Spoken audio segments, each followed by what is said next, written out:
Coming at you live from DNHQ in beautiful South Pasadena, California. This is a midweek Blue Heaven podcast. What is going on, Dodgers Nation? My name is Clint. You can find me as Real FRG on Twitter and Instagram. To my left is the legendary DMac_LA. Find him there on Twitter and Instagram. Douglas, what is going on, my friend? I haven't asked you. We've been in here in the office all day. I haven't asked you. How you doing? What's going on? I'm doing better, considering that the Phillies are doing God's work. They're winning the series against the Houston Astros. They're up as we speak. Hopefully they finish the job, and the Astros will still have 0 World Series titles in their franchise's history because we, of course, know 2017 did not count. He's coming in. He's coming in hot, gang. He's absolutely coming in hot. We got to talk about the Astros a little bit too. We are live here about half an hour before first pitch of Game 4 of the World Series. So on today's show, we got some great World Series talk. We got to, I want to dive a little bit into the Kershaw versus Verlander numbers and the way the national media talks about them. I think that'll be a little bit of fun and annoying and probably make us some fans in Houston. We got the up-to-date-ish latest Dodgers news, plus the latest hot stove rumors and rumblings and little things we're going to be talking about all offseason long and a whole lot more. Before we get into the show, we got to remind you this is a podcast, so if you want to hear us and all of Doug's great stuff, we're on iTunes, we're on Spotify, iHeartRadio, Google Play, Pandora, Amazon Music, everywhere your podcasts are available for free. We are there. Go subscribe, do the thing, leave a review if you can, 1,000,000 stars. And if you're here on the internet, youtube.com/DodgersNationTV, hit the bell, leave a like, leave a comment. That goes a whole long way. Let's dig into some of these comments. We want to make sure we get into your guys' comments. So do let us know where you guys are representing Dodgers Nation tonight. Drop your area codes, drop your cities, and let's have some fun on this Weird Weenie Wednesday. That's what we're calling it? That's what I'm going to call it right now. Alex Renteria checking in on YouTube says, go Phillies for now. Big-time Phillies guys over here, huh? Let's go Birds. Yeah, I mean, the Phillies, they're repping. They're doing what they need to do to make sure the Astros don't win. But there are also we got Gary here who says, Astros in, Frogers sitting on their thumbs. So, yeah, he's dark. I get it. I understand it. Henry says, let's go. Give us some updates. So, yeah, we're definitely getting into that. Christian Paul says, Kershaw greater than sign Verlander. Yes, we will be giving you some verse slander a little later in the show. And we'll kind of dive in to kind of the unfairness between the Kershaw and Verlander narrative. We got high from the 307 from Sarah. We got Nino still healing from this great game called baseball. Just like any sport, you have to peak at the right moment. Can't wait for the next year ahead. Yeah, I love that idea. And I think we're all still in mourning. We're all still healing. We're kind of exhaling a little bit, and it feels like we have turned a little bit of a corner. Yeah, I've gotten past the annoyed and all I've gone through several of those stages of grief and all that. Where are you at in the healing process? I mean, for me, what happened in 2022, we're never going to get over it. I still think it was a disaster, but I'm more focused on how do we fix this team? How do we fix this team and win this World Series? I very much I want this World Series over so we can finally get into substantial offseason talk and real moves and whether or not, things are going to happen quickly. I mean, the Cody Bellinger conversation is going to happen pretty early. Justin Turner and his contract option, these sort of conversations are going to happen really early. And, the sooner we know, the sooner we can start pontificating and talking wildly out of our asses for you guys for super chats. Yeah, no, absolutely. I think that's what really keeps me going and gets me excited is thinking about all the potential moves that could be made, trades, the free agency signings, who's going to be back, out with the old, in with the blue. I think you're going to see a new wave of Dodger players. So I'm definitely excited about that. And you see this Phillies team, and it just appears that, this is the team that has the magic. They have the juice. It's not about how many wins they had in the regular season. Like our last commenter just said, they got hot at the right time, and that's really the recipe for success for the baseball postseason. really is. So yeah, as far sports as a lot of the time, too, am I over it or not, it still bums me out because I still feel like this team, the 2022 Dodgers, the way their roster was set up, they had a couple more run, they had a deeper run in them. But it is what it is, and we're gonna focus on trying to rebuild and get back to that fall classic. I'm telling you, we will rebuild. By the way, not a massive overhaul, some little tweaks here and there. By the way, DJ producer Cody on the camera over there. There What's he going is. on, Cody? So if you guys have any sweet comments, you'll also be keeping an eye out for some hot comments that we happen to miss and any super chats because Doug and I get in the zone here. But Cody, how you healing, man? How you coming along? He's got Hey, man.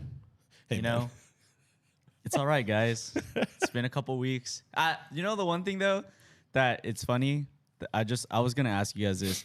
That's what's in people. Like, Where are they at? Where are they now? It's just like I kind of sad. Like I wish they had like their little World Series run. But Yeah, you know what? Those people, that's what's in people. Man, that feels like months ago. Right? Really It does. feels like absolute months. They need their own podcast. I want to go on their show. let's get them But, on the yeah. podcast. Let's see. Let's get in here. Trent Thomas is in the stream. Says Lakers stink. Let's go. We got Elijah Anthony or Asia. I don't know, something like that. But that person's checking in from Vegas 702, representing Soul Bro 1. Shout out from Portland 503. Got a lot of YouTube users here. We appreciate you guys. Juan Miller, don't care about the Phillies, and I hate the Astros. Very fair point. Very fair take. I think there's a lot of folks like that, and I also think there's a lot of the country really rooting for the Phillies, and a lot of people are just ready for spring training. Yeah, no, for sure. The Astros, the Trastros, most hated baseball team in America. And yeah, I think no one wants to see them win a legitimate World Series. I mean, at this point, they're basically the New England Patriots of baseball without the championships. There's some cheating involved there, but they really haven't made it to the very end. And they are the Houston Chokestros. That's what they look like right now. But hey, they still have a chance to get back in this series. I wouldn't completely rule that out. But the way the Phillies are playing, I just got like their chances. Absolutely. Yeah, they have all the good vibes. We do want to talk more about the Phillies in this series, but they have the vibes going. They have the home field advantage right now, far and away. Shout out Philly fans, Philly faithful, Philly Nation representing hard at the bank there.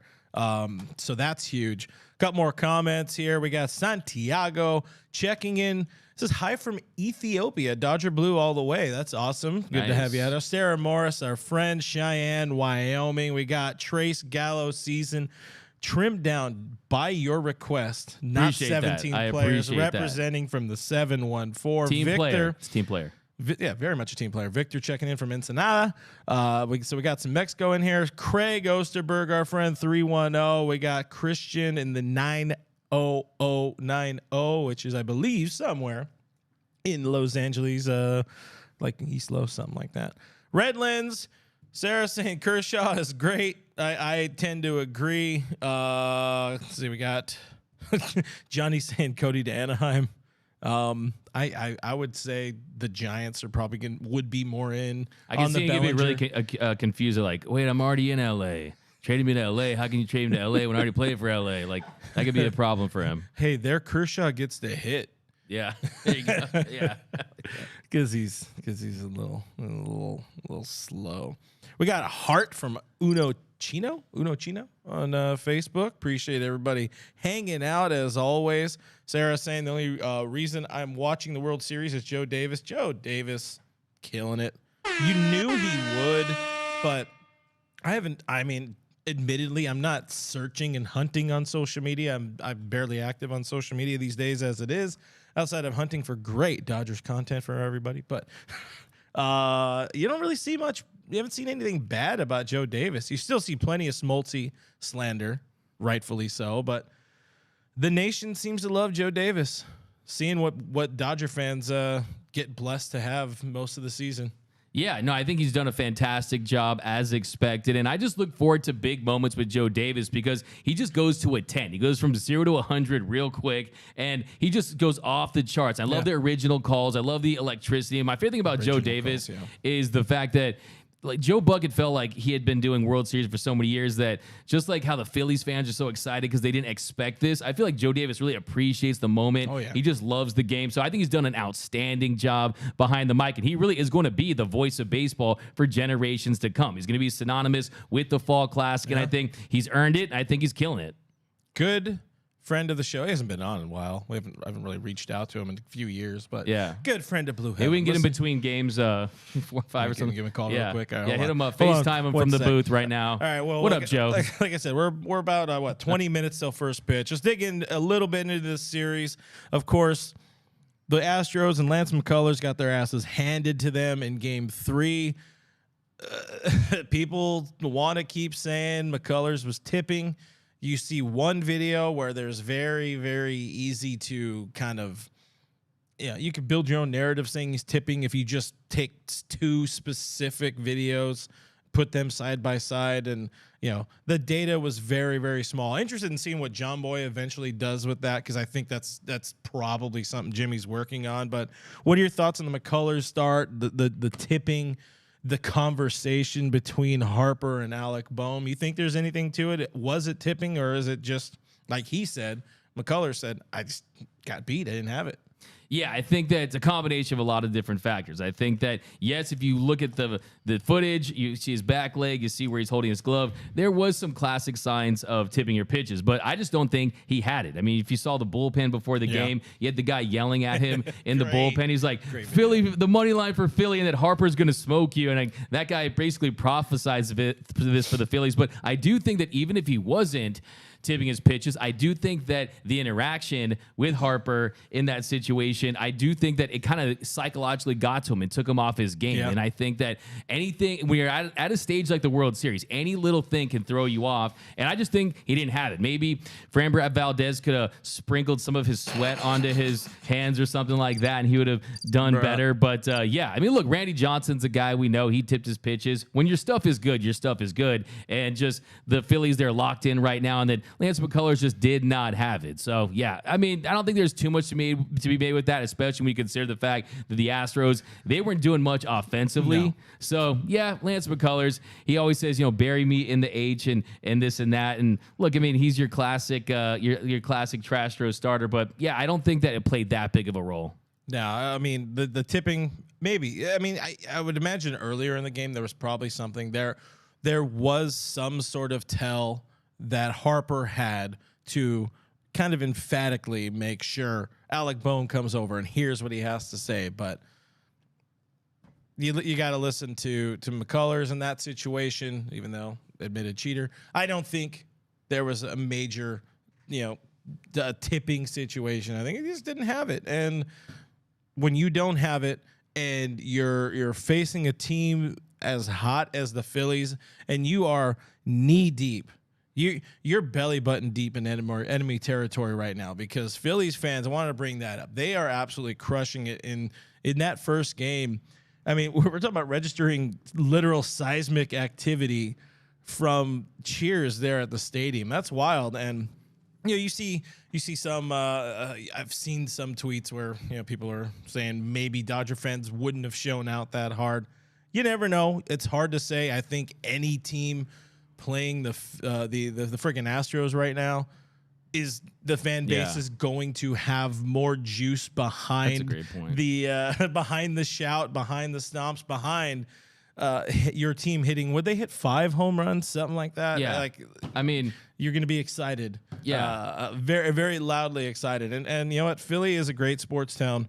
Every baseball player, every sports player will tell you it's a great baseball town or it's a great sports town as long as you're one of theirs. Fly, Phillies, fly. No, but I think that you're absolutely right on with all those takes. I think it's a combination of, one, the electricity of that ballpark. The fan base has totally embraced this team. I think they've really bought into the fact that this was an 87-win team, a team that wasn't expected to go as far as they did, and now they're on the precipice of winning a World Series title. But I do think Lance McCullers, he was Lance mid-colors. Like, I mean, He just did not have it on the mound. And I just think that you combine that with the fact that you're going against this Phillies team and this offense that they're really like sharks in the water right now. They smell blood. And just imagine if you're getting behind the count, you're facing the Bryce Harpers of the world with that electric backdrop of that crowd. I have to admit, man, I tweeted yesterday, I was like, man, this crowd is absolutely electric. And I'm jealous because, I saw that. like I was like, man, this could be Dodger Stadium. Can you imagine the Astros? You would get the inflatable trash cans every couple of innings. You would get the cheater chance. It would have been, I mean, just look, dude, true goosebumps. I'm like that. You know, the other thing that plays up to these on the East Coast, these are 8:00 games. Fans in Philly have had a few more hours to take down a few more brews. Usually, if it's World Series time, the Dodgers fans are still fighting traffic. It's hard to get there in time. You're not drunk yet. You're not allowed to tailgate at the ballpark. You should have to have a shot upon entering Dodger Stadium in the World Series or in the postseason, just so everybody is feeling loosey-goosey. You know, let's go Goose. Oh, my God. I'll just slip that in and there. then, you got to get it to him. I feel like Cody's got something. That's what's in. Also, Noah Cameras is in the chat. Shout out to you, Noah. Who? Oh, man. No. Noah, what's cracking? If you're in the Angels, I know a guy. Noah's out of office this week, but should be back next week. But appreciate him hanging out with us. That's good, Noah. Talk to Noah in the for chat. rocking You know, he's been joining us on the round tables. Seems to be going over well. Smart kid, despite how he looks. No reason. Baseball savant. Absolute baseball savant. No reason. But I think there's absolutely something to having fans drunk already. An 8:00 start in Philly. Again, and this is already, like I said, a sports town. Yeah. They're angry. Get him drunk. Get him sugar.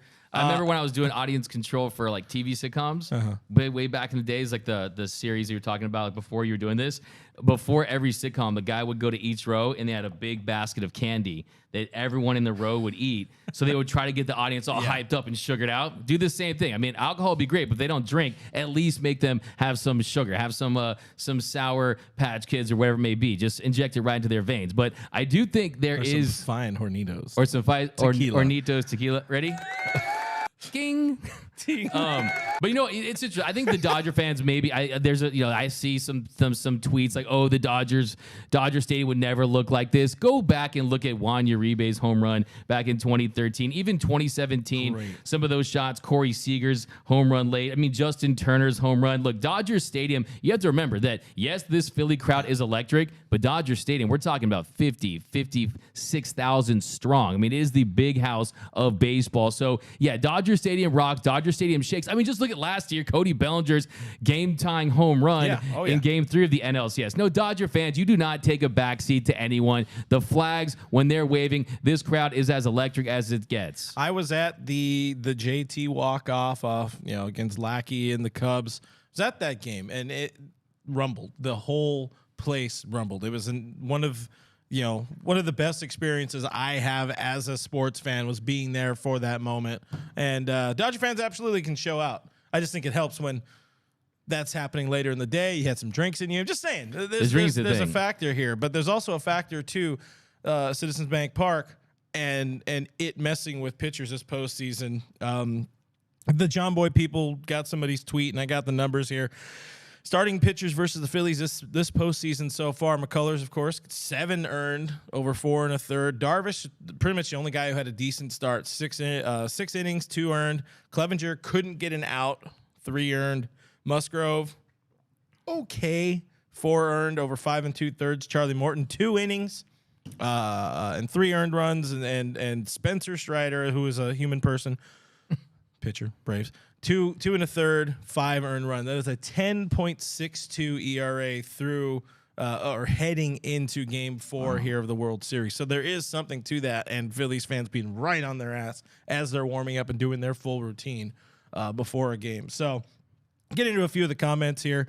Trying to see if there's anybody talking about that. We got a lot of people who already want to talk about free agent stuff and all that. Like Josh Almighty is going hard. He wants to sign everybody. We got Edwin Diaz, Judge, DeGrom, Correa. Let's go. Why not? It ain't my money.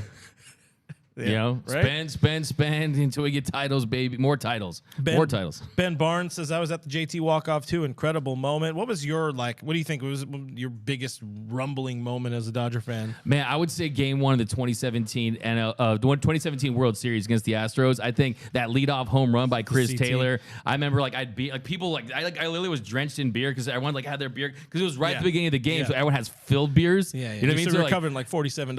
I was exactly. I was dripping, baby. I could have paid for Aaron Judge just for all the beer I had on me. But yeah, I would say definitely that moment in Game 1 of the 2017 NLCS, but World Series. But a lot of people talk about that 2017 NLCS with Justin Turner, where you could hear the roar of the crowd from miles away. So yeah, definitely a special moment. But yeah, I see a lot of people, they're excited to talk about some potential acquisitions, and we're definitely going to get into that. But I think we can learn some things from this Phillies team, just how, like you mentioned, pitchers have gone to die there, and you combine that with the offense they have, with the fact that you have that raucous crowd, that you definitely can design your team to your strengths, and I think they're a good example of that. But this Phillies having a moment. Phillies having a moment. There's no question about it. Osterberg, he says it's the Philly cheesesteaks they're high on. That's what it is. They're high on those Philly cheese. The fans are high on Philly cheesesteaks. Just mainlining Philly cheesesteaks. High Philly, high. Do you want to talk about the Astros, quote, air quote, Astros cheating stuff again? I mean, I know it's going to put some butts in the seats here. I mean, I don't have too much to say about it. I mean, it's not like the Astros have a history of cheating or anything. Never been caught, convicted. I did think the Framber thing was pretty funny. I mean, just who keeps who's going to keep? I'm going to keep my hat and my glove, and then that's normal. And I don't know who sweats on that part of their hand and touches it. It's like he was clearly using some sticky stuff. But yeah, I mean, I didn't make too much of it. I definitely think when you consider the fact that the umpires haven't been checking as aggressively around the league since the crackdown. It seems like every month there's just been, more pine tar, more sticky stuff. But yeah, I definitely think he was a little bit of a sticky stuff merchant that night. And the Maldonado thing, I don't know. What's your take on that? So the Maldonado bat, another comment here, Jake Smith, he brings up the Puig homer versus the Red Sox 2018. That was massive. Didn't have time to register though, because immediately the lead was taken away. The Maldonado bat, it is what it is. I mean, he didn't know. Him and Albert Pujols have a history. If you guys don't know the story, Martin Maldonado had a bat that was, you're trying to sound it out, he had Albert Pujols' bat, and apparently that bat had been banned or outlawed in the league because of its construction. I think I read something about it being like a two-piece bat, or it might have just been the barrel, the handle was a little too narrow, so it was more prone to breaking, and that's a safety issue. So they were trying to mitigate safety. If you remember, throw back 10, 12, 15 years ago, there was a lot of shattered bats in that era. So they were trying to mitigate that, and hey, I think the league did a pretty damn good job about that. But if you had one of those bats in that era, you were grandfathered in. You got to keep that bat. So Albert Pujols, playing in the league for 150 years, got to keep that model bat. Him and Maldonado played together for a long time. Martin said that he wanted to honor, Pujols, who just retired. Shout out, just retired officially yesterday. Him and Yadi Molina. But that's what it was. It wasn't a blatant attempt at doing Astros-y type tactics. He just had the bat, went up, hit with it. The league saw, hey, you can't use that. Oh, okay, cool. It is what it is. I think it's kind of funny though. Albert was a Dodger in 21. Yeah, Dodgers were notably active in using that bat at a couple of different times. So I don't know how the league doesn't catch that for that long. And I don't know, I can understand you're using a teammate's bat. It's just kind of funny, but it's a non-story. It's absolutely a non-story. It's just. It's definitely a non-story, but I think the only reason it's a story because it's the Astros. It's because the Astros, and I think that this just goes to show that what happened in 2017 is going to follow this organization for the rest of their existence. We're going to be 50 years down the line, and there can be some little minor cheating thing, and if it's the Astros, people are going to want to talk about it because they are the team that's synonymous with cheating. Yeah, you don't forgive, but it's absolutely forget and move on. Just do it for Kim Brelsa. Let it go. Yeah, there you go. Yeah, you guys remember? You remember that whole era? Oh man, good times. I do want to talk though. if we're talking Astros, we're talking Dodgers. I'm just saying, look, the Astros have been in the World Series a lot over the last, 6 years? This is fourth time in 6 years, I think. I'm bad at math. If they don't win this, they would have had one ill-gotten, I'm just gonna say it wasn't fully on the level. There were some question marks about that World Series win in 2017. That would mean that they would have one win in whatever, 4 of the last 6 years or whatever the hell it is. If the Dodgers were in this situation, the media would be going nuts. It'd be an absolute, we're already talking about it being an absolute failure, getting bounced in the NLDS and all that. But I don't know. I think it's the coverage is sus, we'll say.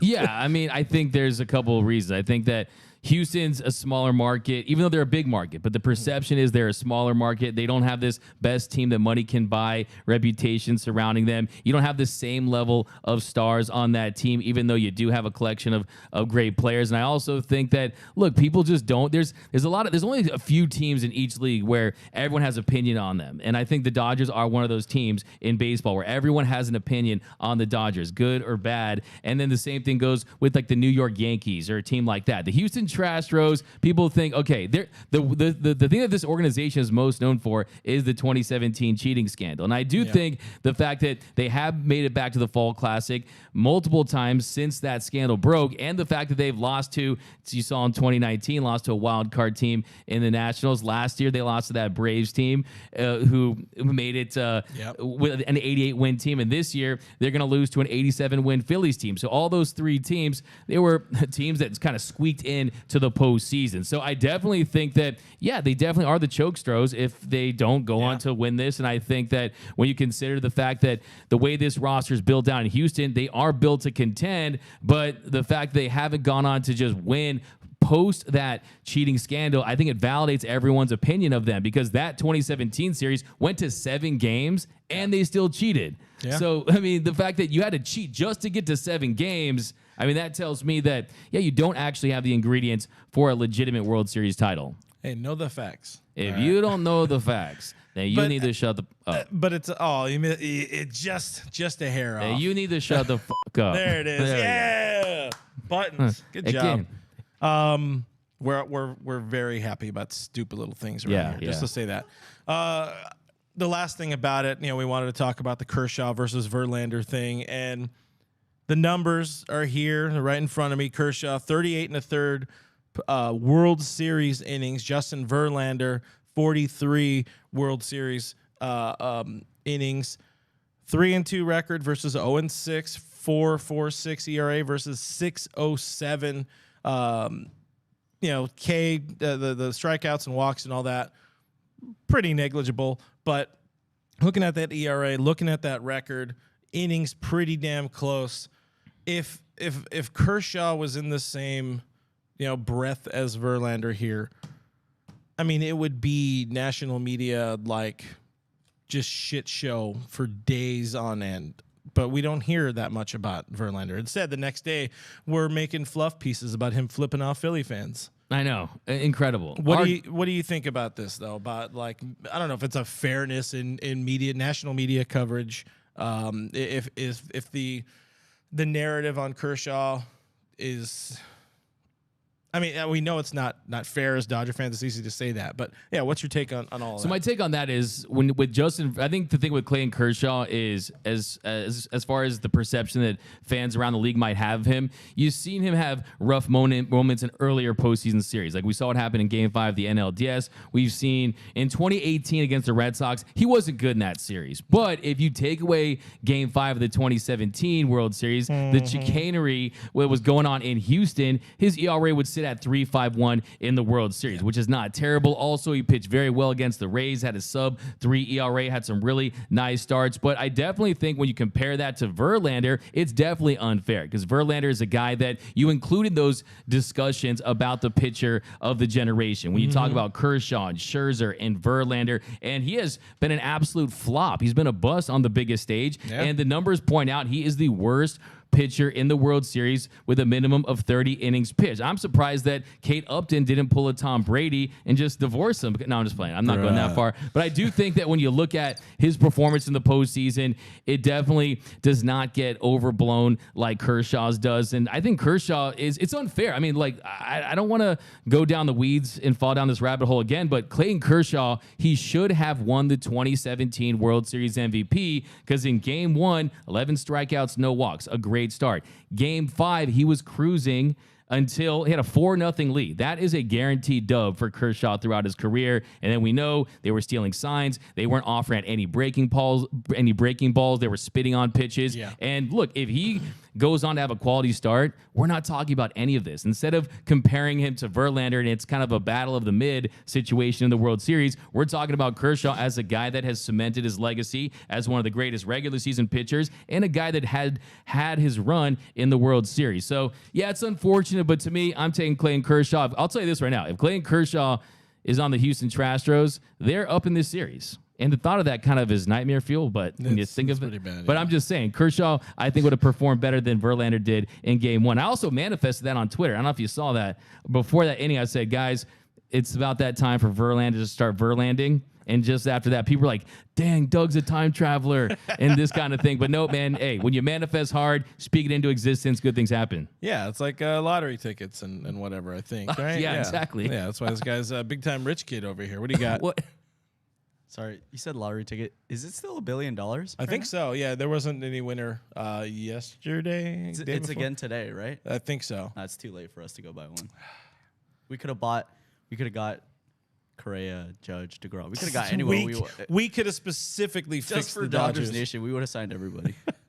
Yeah, I mean that's really there's nothing overly substantial. I mean, I know a friend of the show, Alana Rizzo, talked about it early in the postseason after Verlander's first stinker. It's like he does not get the same vitriol that Clayton Kershaw does. So it's just it's a little thinker. There's not much substantial you could really say that like, oh yeah, well, then we're gonna fix it by talking about this here. I don't think we're gonna change the opinions of ESPN and MLB Network or whatever, because it's a fun story for those idiots to run with. Yeah. Clayton Kershaw, the worst pitcher ever in postseason history. It's unfair, man. It's annoying, but it is what it is. I almost think Verlander's like the Aaron Rodgers of Major League Baseball. Great career. It's been to one World Series, won a fake one. But I don't know. He struggles when it really matters most. I mean, I think Verlander has just these starts are terrible. If you go back and look at start for start, I mean, he really gets his team into a lot of trouble. Yeah. Lewis on YouTube says they both suck in the playoffs. Kershaw just sucks a little less, but they still drop from their regular season selves. I mean, I think it's so tough in Kershaw's situations because of the misuse. Yeah. In the early parts of his career, the way Joe Torre used him, the way Don Mattingly used him. He's pitching on like 28 minutes rest and starting and then going in relief. And, the funny thing is usually in relief outside of that 19 NLDS, he's been pretty damn decent in relief. You could point to 17 Game 7. You could point to his save in the 15 NLDS or 16, whatever it was against Washington.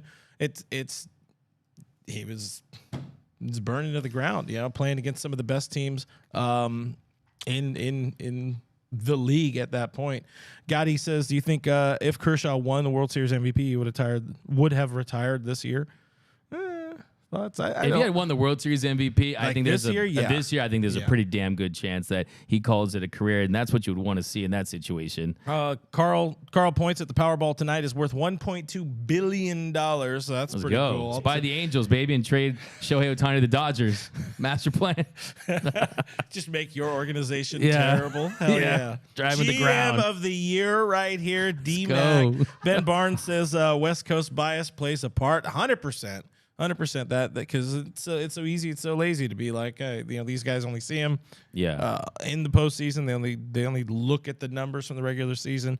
But you don't look at the days rest. You don't look at all the other bullshit there. Well, you're trying to tell me that Don Mattingly asking Kurtz to throw 124 pitches in the 2013 NLDS was too much? I mean, so, yeah, it's a good example. I mean, he definitely was misused, and that's something that I lose sleep over, Clint. If you had Kershaw his whole entire career in the Friedman era when they were managing pitchers differently, I think you would get a even better Kershaw. But hey, he's still a first ballot walking Hall of Famer. He's still a living legend. Mash that heart button for Doug to get some sleep because it is needed. It's up all hours of the night. These NFL games. I gotta watch these Chargers games. Gary A saying when your wife is Kate Upton, you've won. It's a good point. It's a solid point. There it is. Give that man the clap. Ellen Betta. Marmar. That's the name. Marmar. So is this Dodgers Nation the next John Boy Media? No, they're the next DN. They just have a lot more followers. Let's go. Got some more love in here. Will says Dodgers Nation rocks. We appreciate you guys. We thank you. You guys should subscribe and thank us even more or appreciate us more or something like that. I don't know how that goes. Moving on. Enough of the World Series. Let's talk about the actual Dodgers news, things that have happened. Gold Glove Awards were announced. Mookie Betts wins number 6, his second as a Dodger. All 6 have been as a right fielder.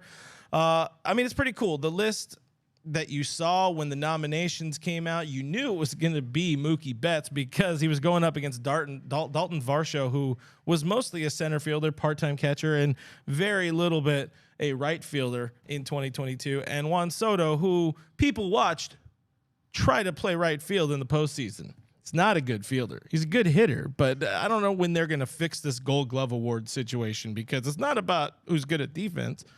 It's usually about who's an exciting player or good at offense. Yeah, I mean, like you said, when you saw the nominees, it was clear Mookie was going to win his 6th Gold Glove. And if you look at Juan Soto, who was nominated for the award, he had a -2 DRS, a -2.6 UZR, a -14 outs above average. So that means you, Clint, had more DRS than Juan Soto this season. Give it up for Clint Pasillas. Let's go. Hey, I'll take the award. I'll take the award. I mean, that was like Heath Hembry getting Cy Young votes. I mean, I just don't understand how he was even included in that. But yeah, I mean, it's kind of good for fodder when you see on Twitter just to have his name included. But Mookie Betts, say what you want about Mookie Betts, and I think that it's starting to become unfair with Bryce Harper's success and people playing Monday morning quarterback and being a hindsight hyena and saying, oh, we should have signed Bryce over Mookie. One, they have the financial resource to sign both of them if they wanted to. But then also, Mookie is still a fantastic player and one of the best defensive players in the game. The numbers back that up. For his Gold Glove Award, he led all right fielders with a +31 total zone rating, second in DRS at +15. The UZR was at +215, outs above average at +5. I mean, first in the Sabre defensive index. So I always love when people bring their facts to the fight and it matches the award. So he absolutely deserved that award. And I think it's an interesting conversation now is there's been some talk that maybe he does move to second base. But when you see how great he is defensively, the awards continue to pile up. And this is a guy that told Sports Illustrated before last season that his goal is to end up in Cooperstown. Those Gold Gloves mean something. Absolutely. Gold gloves, rings, the accolades, silver sluggers. Gold Glove. Hey, Freddie. Gold Glove, Freeman. Another MVP, this time as a National Leaguer. All of that means a whole hell of a lot to the voters. Plus, he's a good dude. He's a likable dude. He invites the right people to his bowling alley in his house, and you know, you're gonna have a good time in Cooperstown. I think he's also, isn't he in the running for? I'm assuming he's in the running for Silver Slugger. I forgot about the Silver Slugger Award existing, but he's probably in it. Let's find it. This article I'm on isn't best two-way player since Bo Jackson, bowling and baseball. Yeah, he's actually at the top of the list, but I also think this list is not in alphabetical order. But he's in the running for that, as is Trey Turner, as is one that people really loved. So this is the first year of the utility Silver Slugger award, and Chris Taylor is part of that, which we love Chris Taylor. This was a terrible year. Really bad year. Like, this is an award that was just about almost created for him and Kike Hernandez.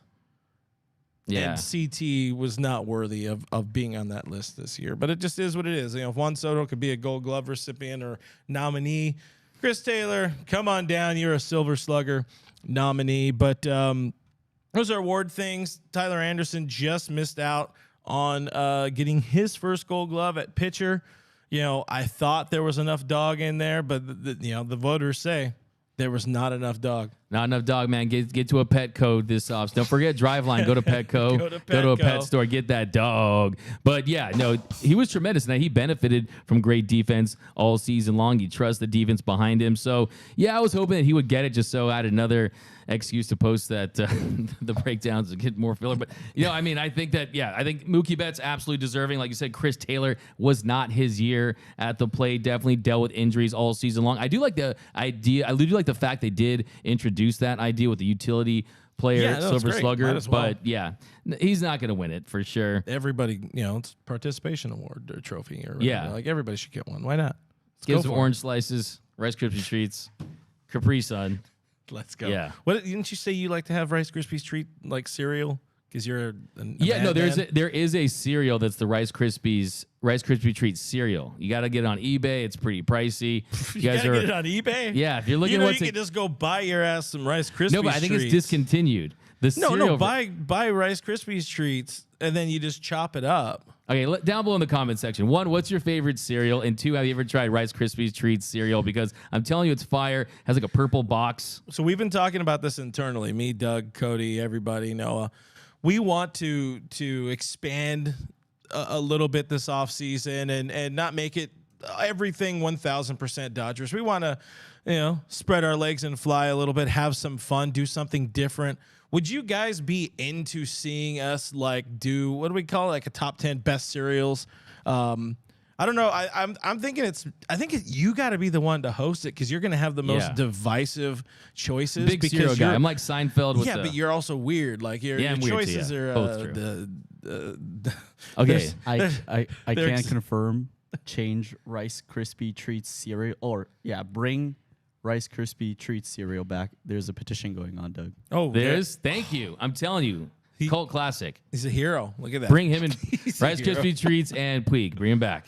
So anyways, let us know if you guys want to see content like that. I also really want to we need to cook food when we're here at the office more often. So we're going to get a grill and we're going to see who can make an actual reasonable adult human dish because Cody and I were laughing at Doug's quesadilla earlier.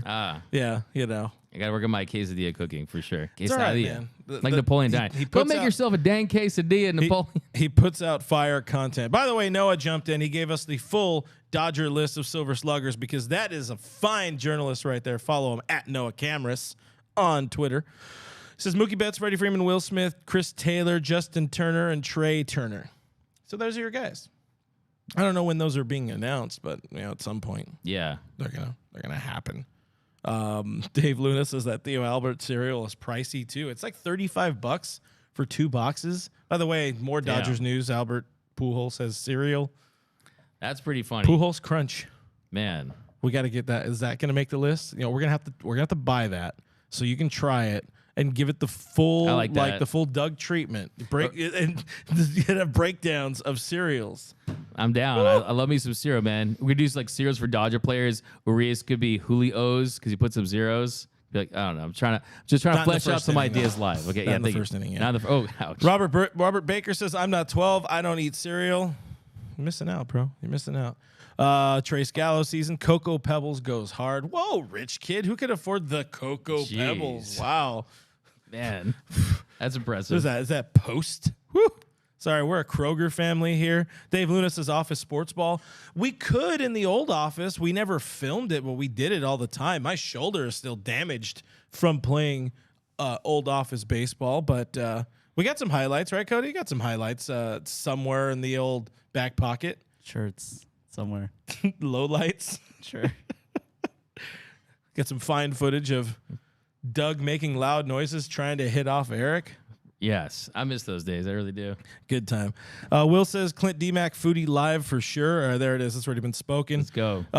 David says get a poolside episode from Clint's pool. I would love to, but 1, it's cold right now. 2, Doug doesn't want to get in the pool. I don't know if he knows how to. Do you know how to swim? I do know how to swim, but know I how to be need wet. floaties, and I need like I'm a big We'll get noodle We'll get guy. you some of those old school like 1950s Those glasses. Yeah. Mookie Crisp. There's an option. Why not? Marmar says, shout out Kroger. Let's go. I'm down. Now people seem to be down about it. A Tominator cereal. Get a Tommy Canely Tominator. Yeah. No, I like the bootleg cereals. The one that's like circus balls cereal instead of the it's like circus. You ever see that one? It's like circus balls cereal, and the is like a monkey throwing balls instead of the what's the one Tricks? Not Tricks. Tricks. It's They like are for kids. It's like the ghetto Tricks. That one's a good one. There's always some really good like bootleg cereals. Orlando, he Buncho says, Cinnamon Squares. He says I was misused in office baseball. Do you think that was misused? I don't know. I mean, You did pitch a lot on short rest, I did. and you were a two-way player too. Yeah, I threw a lot of back-to-back. Sometimes that elbow was barking. elbow, shoulder. Yeah. You blew out your knee the first time. I playing. Good time. legitimately had a Just slight before- tear in my meniscus. just before his wedding. Good times. Other Dodgers news. Moving on back to reality here. Justin Turner wins possibly, as Noah drops in a Clint Otani in there. Great comment. Justin Turner wins possibly, probably, potentially the most coveted award that he's wanted for a while. He's been a 5-6-time nominee. Now finally wins, brings home the Roberto Clemente Award, which is an incredible award. It rewards or it highlights players in baseball that most exemplify the spirit of giving back and taking care of community. And there are a few people in Los Angeles who give back better and more than Justin and Courtney Turner, for that matter, and the Justin Turner Foundation. So congrats to them. Hit them with the clap. You know, I mean, so many great events that was a cue. Thank you. I mean, so many great events that they've conjured up and put together over the years, and it's really cool to see them rewarded. He was on with Chris Rose earlier this year, I think in like September, and he was talking about like how much this meant for him, but also just as like a show of support for all the work that Courtney does for the organization and for setting setting a lot of the activations and events and whatever, giving back, setting that up. You know, I mean, we remember in the early throes of the pandemic in 2020, they were buying tacos for the food bank or for the LA Dream Center. There's the annual golf tournament. You know, they put together a bingo tournament for charity for the All-Star break. Now 2 years running, they have the Turner Trot to help out kids and all that kind of stuff. So, I mean, it's really cool to see that. We just wish they liked us. They don't like us. It is what it is. But cool stuff, Congrats to Justin and Courtney Turner, Justin Turner Foundation, everything they do there. It's awesome. And, Gary A said he looked sharp. JT looked sharp, man. Yeah, I was saying on Twitter, he looked real presidential. It was like President Celery. JT. Presidential. Yeah. I mean, he was they're the real deal. They really are the real deals. When you talk about all their foundations, all the work they do in the community. And I think that's why he's going to be a part of this Dodger community a long time after he retires, whenever that may be. So, yeah, I mean, congratulations. It's a big deal. It's a really, really big deal to win that Roberto Clemente Award. So I'm happy for him.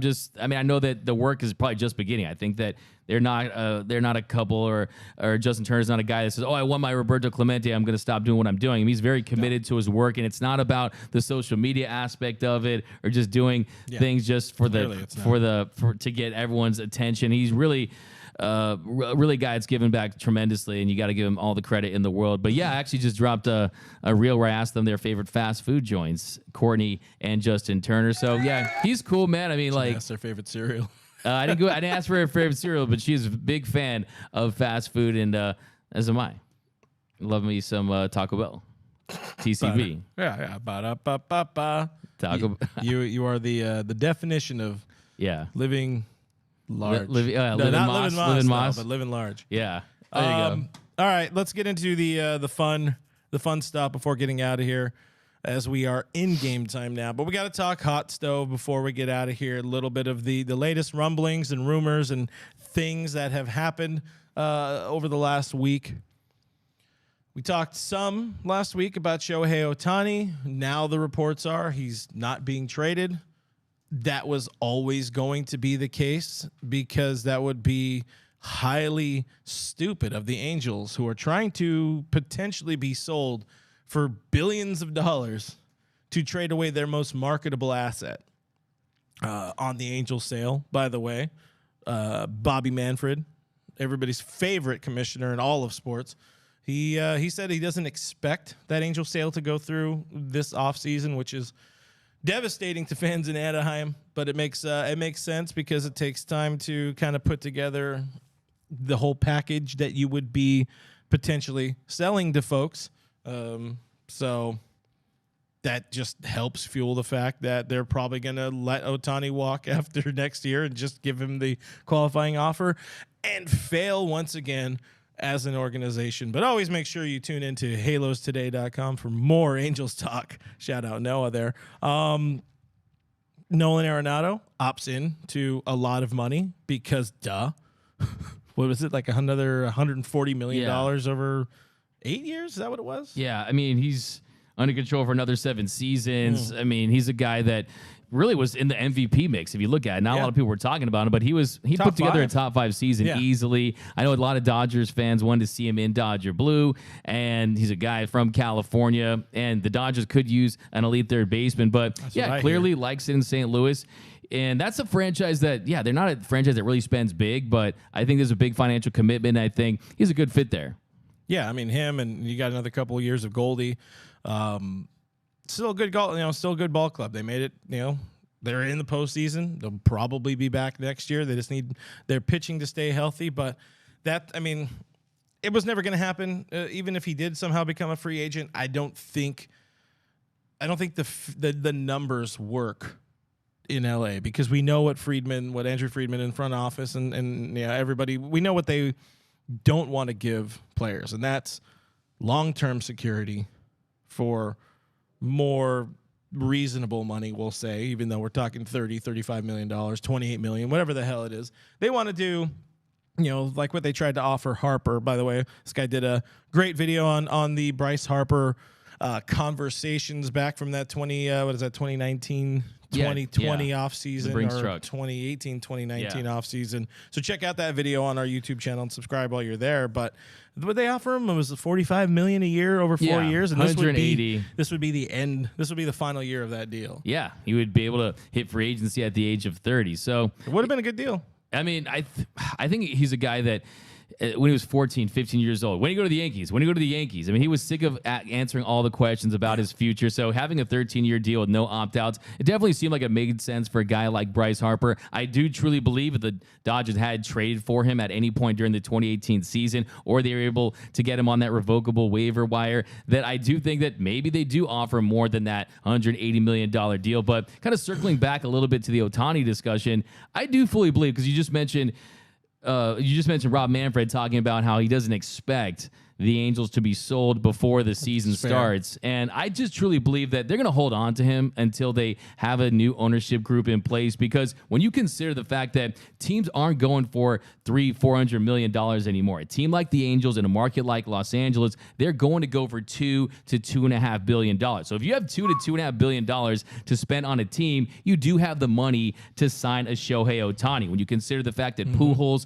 Upton, they're off the books, about $150 million committed for next season, they do have some flexibility to make some moves. And I think what they're going to do now with the new ownership group, as if I'm an ownership group, I sell them on the fact that, hey, we're not going to be that neighbor that spends money on stupid things. We're going to spend money on smart things here in Los Angeles. We do want to build around you. But if there is any way he does get traded, I think you see him getting traded at the deadline. We heard Andrew Friedman during the season talk about how the market was so inflated, how the cost of talent was higher because of the expanded postseason. I think if you're the Dodgers or any team out there that says, hey, we're in a position where Ohtani can help us for one postseason run, and then we get him in our organization, we get him in our uniform, we let him experience Dodger Stadium, then I think that they learned from Bryce Harper, and they didn't acquire him, so they didn't have a chance to court him properly. I think if there is an opportunity there, even though it could be a large haul, a little bit of a king's ransom, I don't think he would get what Soto got,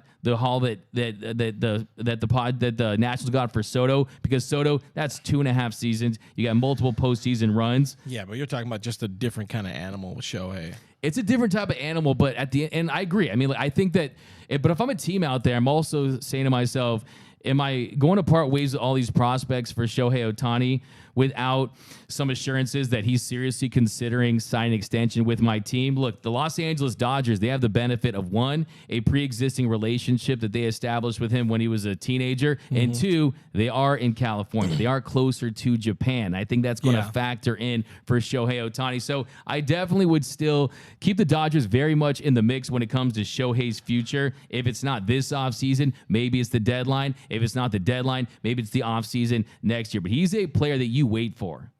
Whoo! I'm obsessed with Shohei, man. I don't know.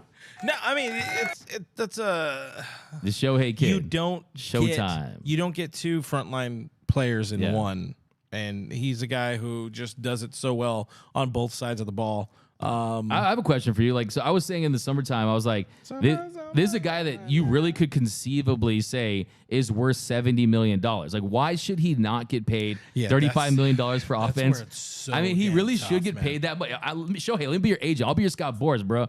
I'm gonna get you a big bag. I don't know what that contract looks like, it's because even him getting $30 million here in his final year of arbitration, it's like, is that enough? Yeah, and look at the sacrifice you made, giving them such a discount just to play in MLB The Shohei and not staying in Japan. I think the Dodgers would be fine paying him $45 million a year. I truly believe that. Yeah, and again, that right there, you're paying for an ace and one of your top sluggers. Like, you're paying for your cleanup hitter or number two that's just phenomenal, or number three guy plus an ace, or your number two in your staff. By the way, Swollen Sausage says Anaheim, not LA. Oh, I'm sorry. Did I say LA? Yeah, you said LA a few times. Like, how dare you? The LA Angels. I don't think that's going away. Anaheim, by the way, of California. The new ownership would be. It would not be very smart of them to change. I love the idea of going to look how the Miami Marlins, or how the Florida Marlins went to the Miami Marlins. I think they should reverse that, and the Anaheim goes back to the California Angels. I mean, Southern California Angels. I mean, There's so many teams in California, though. Yeah, it's true. SoCal. I mean, it's like USC, Anaheim, University of South Carolina. You got to go. Anaheim. They're Southern California, Orange right? County. Orange County's popular now. They have that show, and like 1998. Yeah, California. Here we go. Other Classic. stuff. Other baseball talk. King Elements is Long Beach. The Long Beach Angels. Long Beach Angels. The Orange County Angels. They were trying no to get cameras. There. Yeah, I like the OC Angels. I like those Angels. I'm not mad at that. Yeah. Yeah. We fixed it. You know what? If we win that Ace slugger. If we win that lottery. Yeah. I'm telling you, man. We're like halfway there. I'm telling you, man. You just I'm get three gutting that friends. franchise. Everybody's gone. Yeah. You're going to Elon that. I'm gonna call the Savannah Bananas. Be like, I'll take your roster. Put all Angels jerseys on. Let's go. Disperse that talking talent. about. Yeah. We got to talk Aaron Judge for some reason. I know I've pieced together versions of a Dodger lineup with Aaron Judge. He's not leaving the Yankees. The Yankees could not allow that to happen, because that would be just absolutely devastating to that franchise, and what's going to happen in New York media and all that. But God, he says the geographically challenged Angels. I like that one. Either way, Dodgers aren't really going to be involved in the Aaron Judge sweepstakes. I don't see it. Yeah, the Dodgers are going to be involved. They're going to be linked at this point in the offseason because they have money and they're linked on everybody. That's just how it goes. But where are you at on Aaron Judge talk? Do you think there's any sliver of reality to that?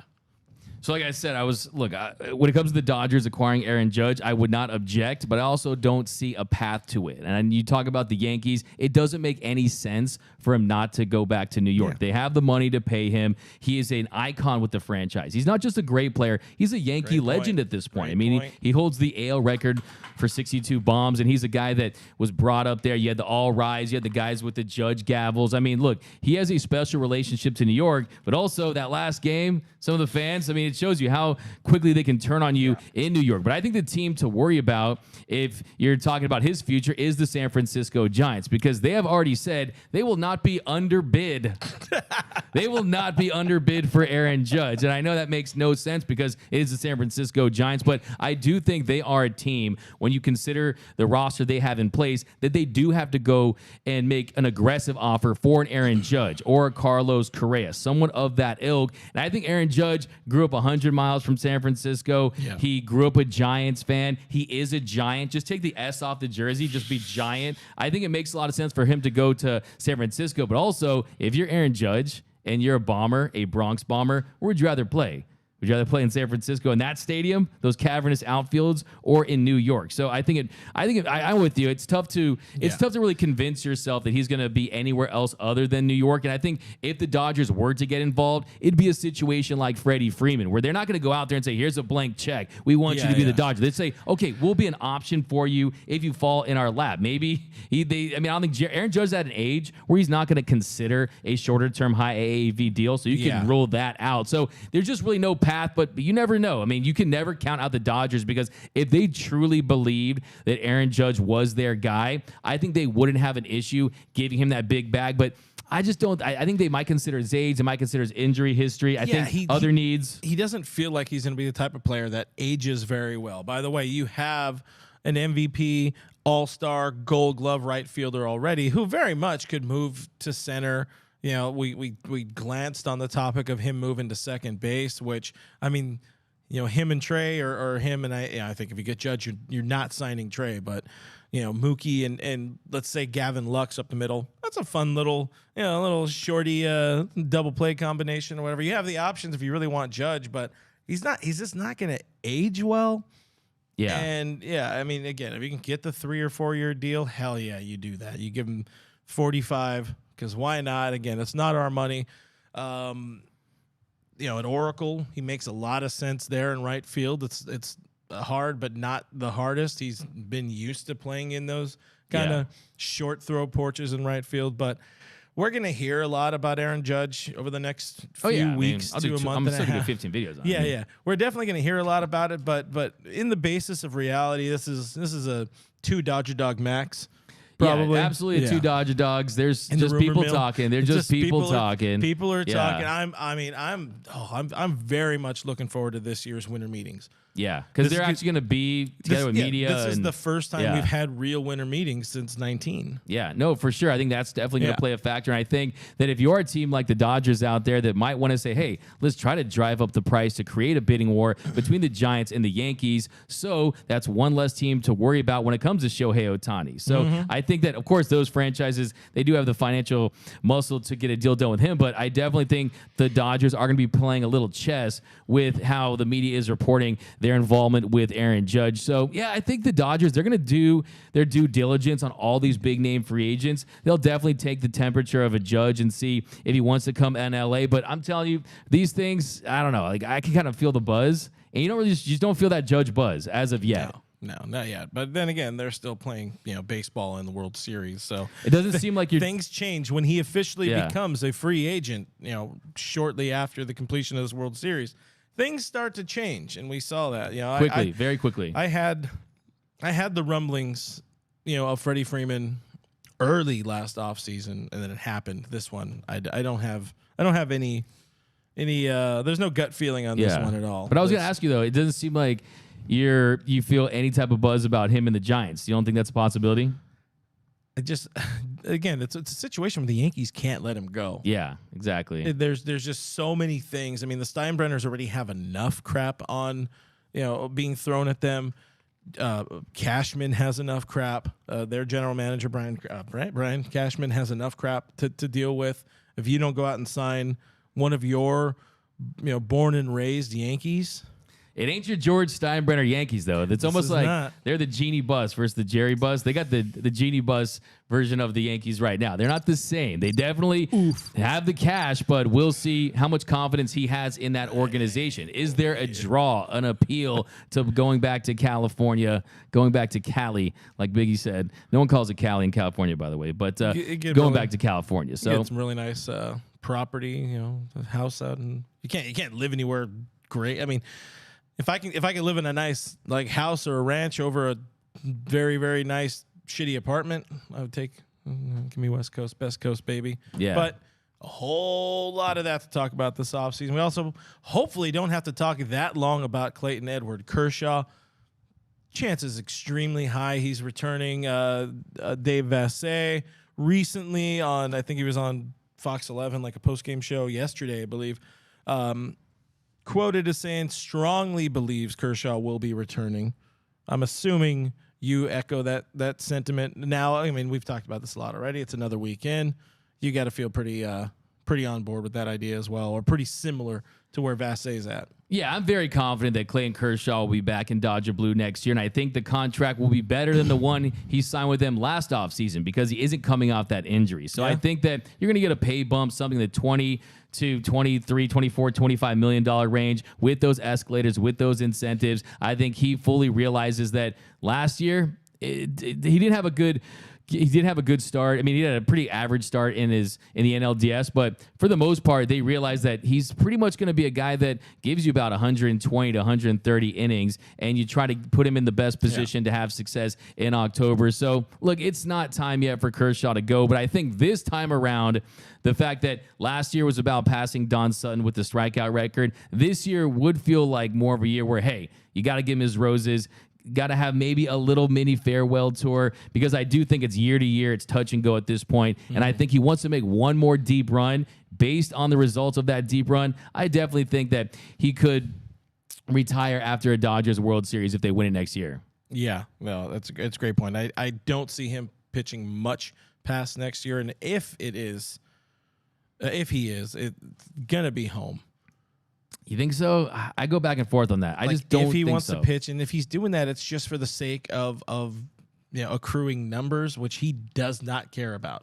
He could have stopped pitching 3 years ago and still be in the Hall of Fame. He doesn't care as much about the numbers, or at least presumably you would think, because he's a likable character and he's the greatest pitcher of our generation. You don't think he wants 3K? 28. He's at 2807 right now.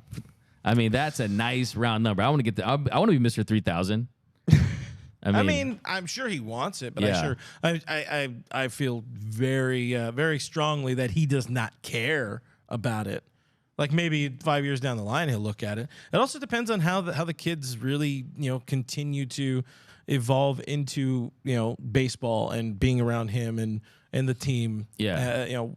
What that means to them and what they could grow up in California for a little while, Yeah, it's like he's lived. Screw I mean, Texas. He was here when he was 20. It's like, I mean, come on now. This is his home. This is where he's from. You are an Angelino. But I don't know about, like, my dad wasn't a big leaguer as far as I think he played softball once at some point. But yeah, if my dad was a big leaguer, I'd be like, Dad, play until you can't play anymore. Play till they drag you out. I want to go to school and be like, yo, that's my dad. He's a big leaguer. Yeah. I want to go to the games and be in the clubhouse and the dugout and all the excitement that comes along with that. So I think when it comes to the family life, I think it's really what it comes down to. I think really what it boils down to with Clayton Kershaw is how he has a lot of pride. And he's a guy that all he's known in his career is elite level success. Dominance, so he's not going to be, I'm going to be a number 4, number 5 starter. He's not going to be a Vince Carter type who's going to come off the bench. He's going to be like a Kobe type where once he knows it's gone, he will hang them up because he knows that that's what you remember. You don't want Shaquille O'Neal in the Celtics jersey, okay? You want to have a great ending to your career. So I fully expect him to play it by ear. And look, I think the beauty of it all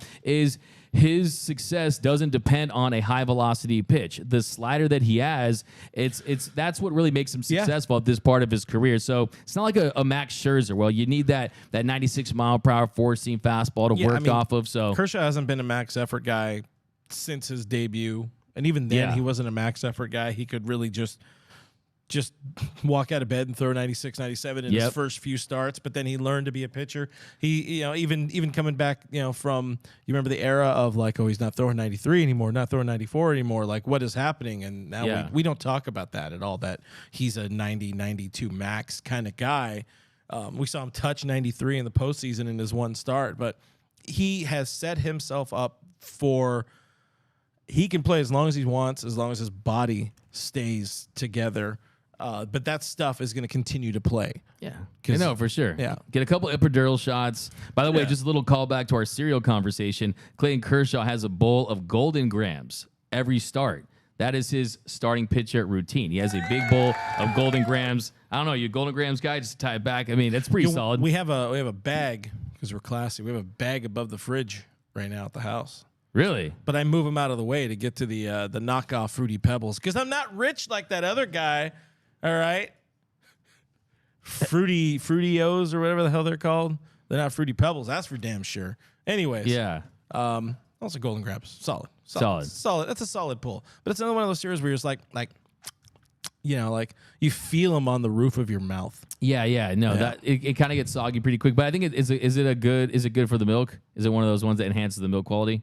Oh yeah. I mean, no, you let it like soak. You let it eat.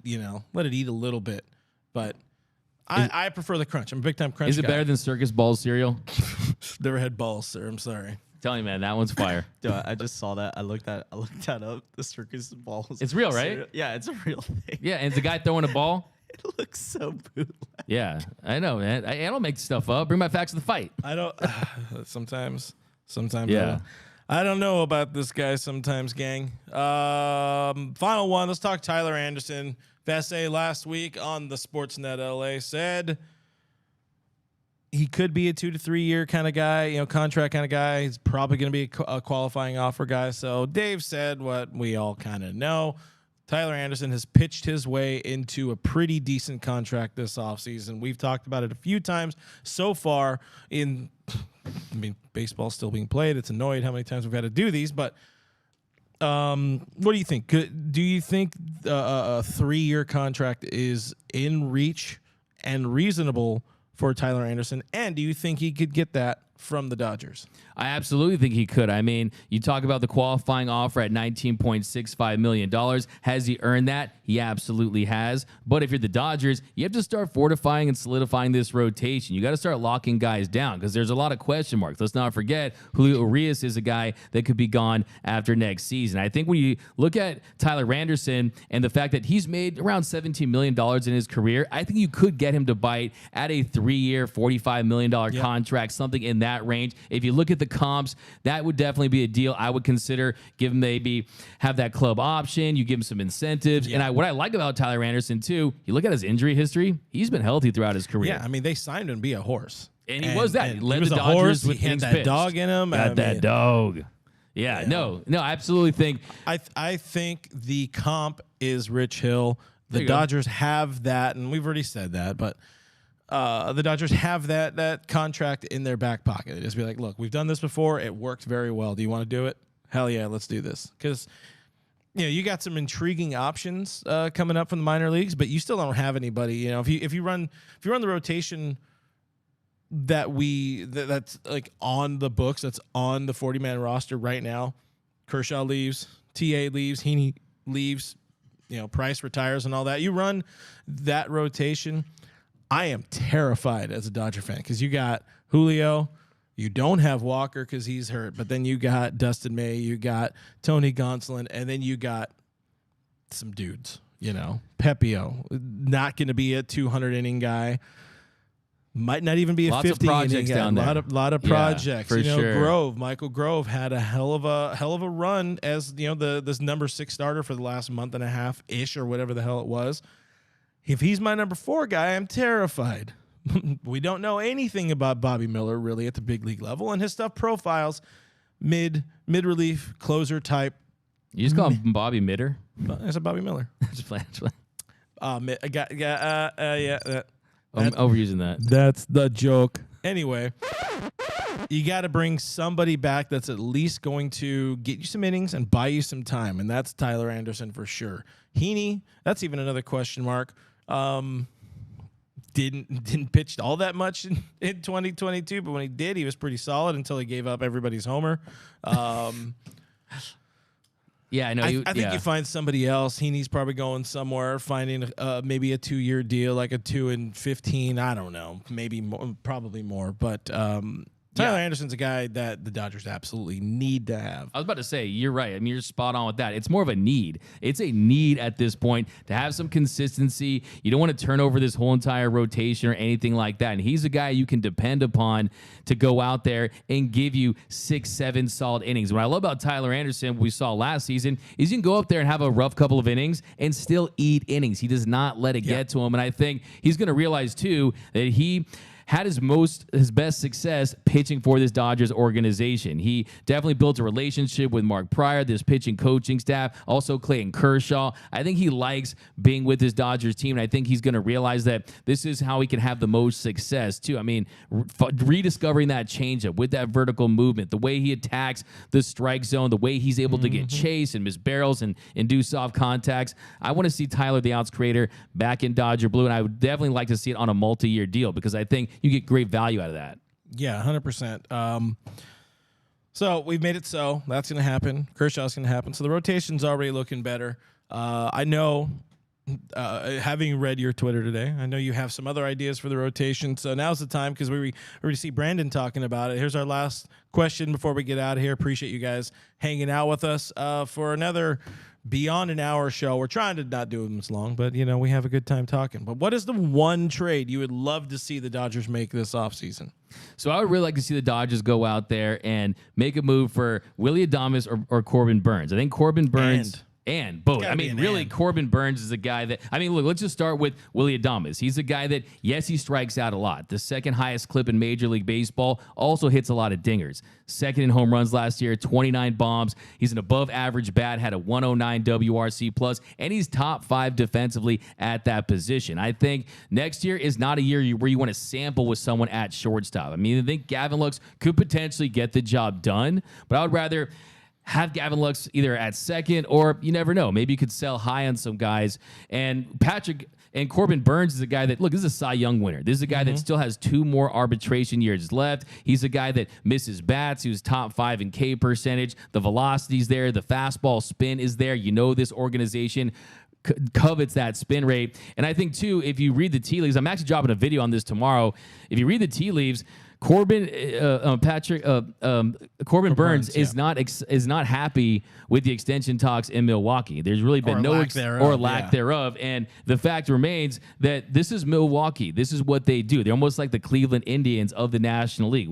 Cleveland Guardians, don't cancel me. The Cleveland Guardians of the National League. Once they have to start paying guys, they start to trade them for prospects. And I think that I think the Dodgers, they need to make an implicit move to show the fan base that, no, we are going to go all in. We're going to take some money out of that 401k instead of thinking about years down the line. I think, hey, you talk about the fact that Burns, he's a Bakersfield kid, went to St. Mary's. He's that frontline horse that I think the Dodgers really need. Just look at the World Series. You got Zach Wheeler, you got Nola. I mean, you need those frontline guys that have the stuff that plays up in the postseason. So just think about this rotation. You got Julio Urias, you got Burns, you got Kershaw, you have Anderson, and then you have that spot where, what is Dustin May? What could be of Bobby Miller, some of these younger guys down the farm. So I definitely like the idea of that move. And on top of that, too, you have to start shedding some names from this 40-man roster. You can't 100%. Keep all of these guys. So that's one that I've definitely been tinkering with. The only question is,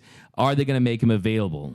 And that's the big question. I mean, the good thing about these Dodgers is that they have the prospect capital to go out and get anybody they want. They could go get Shohei if they wanted. People get mad, though, when you say you're probably going to need to trade like 10 players to get somebody like Shohei. Well, they obviously the Brewers, they've been very middling at best, a mid team, but they're a team that not very long ago was, in playoff contention. They were in playoff contention for a good part of this year. Even if they trade away Corbin Burns, they're still not completely burned in the rotation because you have some other guys. Woodruff kind of becomes their ace, but they got some other bodies making their way up there.